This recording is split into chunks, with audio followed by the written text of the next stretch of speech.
පුතා මොකද්ද ද්විමේ සංඛ්‍යාවක් කියන්නේ? ද්විමේ සංඛ්‍යාවක් කියන්නේ මෙන්න මෙහෙමයි. මේ තියෙන්නේ ද්විමේ සංඛ්‍යාව. ඒ කියන්නේ පාදයේ දෙකේ පාදයේ සංඛ්‍යාව.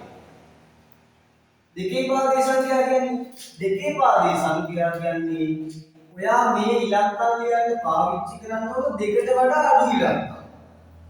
ඒ කියන්නේ ඔයා දන්නවා දෙකට වඩා අඩු ඉලක්කම් මොනවද? 0.1. ඔය ආවර්ත දෙක ඉලක්කම් දෙක විතරක් පාවිච්චි කරලා ලියන ඉලක්කම් තමයි ද්විමේ සංඛ්‍යා කියලා කියන්නේ. ඒ ද්විමේ සංඛ්‍යාව දීලා අපිට කියනවා ඒක 10 පාදයේ සංඛ්‍යාව. බවට පත් කරන්න කියලා. මොකද 10 පාදයේ කියන්නේ? 10 පාදයේ කියන්නේ උදා මෙන්න මේ. කොහොමද? අපි හැම වෙලේම අපි දැන් මේ වෙනකොට අපි ලියන ඉලක්කම් තියෙනවා. ඒ ඉලක්කම් ඔක්කොම 10 පාදයේ සංඛ්‍යා. ඒ කියන්නේ අපි උදා ඕනම ඉලක්කමක් ලියන්න බිංදුව 1 2 3 4 5 6 7 8 9 කියන ඉලක්කම් පාවිච්චි කරනවා. අන්න ඒවා තමයි 10 පාදේ. අපි සාමාන්‍යයෙන් ගණන් කරනකොට ගණන් ලියනකොට අපි ඉගෙන ගන්නකොට අපි හැම වෙලේම මේ වෙනකම් පාවිච්චි කරලා තියෙන්නේ මොනවද? ද්විමේ සංඛ්‍යාවේ 10 පාදේ. අපි ඒක තව නමක් කියනවා. මොකද්ද? දශම නෙමෙයි දශමය සංඛ්‍යාව. දශමය සංඛ්‍යාව. ඔය 10 පාදේ සංඛ්‍යාවල කියන තවත් නමක්. ද්විමේ සංඛ්‍යාව කොහොමද දශමයේ සංඛ්‍යාවක් වගේ නැත්නම් 10 පාදයේ සංඛ්‍යාවක් වඩ පත් කරන්න කියලා තමයි ඉගෙන ගන්න යන්නේ. දැන් බලන්න මෙයා කියන්නේ අපි දන්නවා ද්විමේ සංඛ්‍යාවක් නම් දෙකේ පාදයේ නිසා අපි මෙයා ලියන්න දෙකේ පළ විදිහට. අපි මතකද?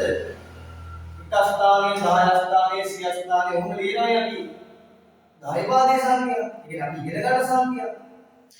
මෙයා ද්විමේ සංඛ්‍යාවක් නිසා අපි එයාලට දෙකේ පාදේ දෙකේ බිඳුවෙනි බලය පළවෙනි බලය දෙකේ දෙවෙනි බලය දෙකේ තුන්වෙනි බලය. තව ඉලක්කමක් තිබ්බනම් අපි දෙකේ හතරවෙනි බලය. අපි දැනගන්න ඕන පාදයක බිඳුවෙනි බලය කියන්නේ එකයි. අද දෙකේ පළවෙනි බලයේ දෙක. දෙක කියන්නේ දෙකම මේ දෙක එකපාරක්. දෙක දෙපතාවක්. දෙක තුන කිරීම දෙක. උඩ කියද? හතරයි. අන්න එයා නම් හතර. ඊළඟ දෙකේ තුන්වෙනි බලය කියන්නේ දෙක තුන් පාරක් ලියන්න ඕන තුන කරගෙන මේ. එහෙනම් අපි ගන්නවා දෙවරක් දෙක හතරයි හතරක් දෙක 8යි. එහෙනම් අපි මෙතන ගන්න 8යි. තේරුම තමයි මේ කියන්නේ එකේවා බිඳුවක් දෙකේ ඒවා එකක් හතරේ ඒවා බිඳුවයි. ඒක නෑ ඒක. අටේ ඒවා එකක් තියෙනවා. අපි බලමු එකේ ඒවා බිඳුවක් කියන්නේ බිඳුවයි. එකතු කරමු. දෙකේ ඒවා එකක් කියන්නේ දෙකයි. හතරේ ඒවා බිඳුවක් කියන්නේ බිඳුවයි. අටේ ඒවා එකක් කියන්නේ 8යි. 8යි බිඳුවයි 8යි 1යි 10යි. එහෙනම් මේ 10 කියන ඉලක්කම අපි සාමාන්‍යයෙන් කියන 10 කියන ඉලක්කම තමයි මේ තියෙන්නේ ද්විමේ සංඛ්‍යාවක් විදියට. හරි. තව එකක් බලමු. අපි ගමු මෙහෙම එකක්. ඔන්න 1 බිඳුවයි 1 බිඳුවයි 1. මේ බලන්න. මෙයා ලියන දෙකේ බල විදිය. දෙකේ 1, දෙකේ දෙවෙනි බලය, දෙකේ තුන්වෙනි බලය, දෙකේ හතරවෙනි බලය, දෙකේ පස්වෙනි බලය, දෙකේ හයවෙනි බලය. දෙකේ බිඳුව කියන්නේ දන්නවා ඒක පාදයක්. බිඳුනි බලය 1යි.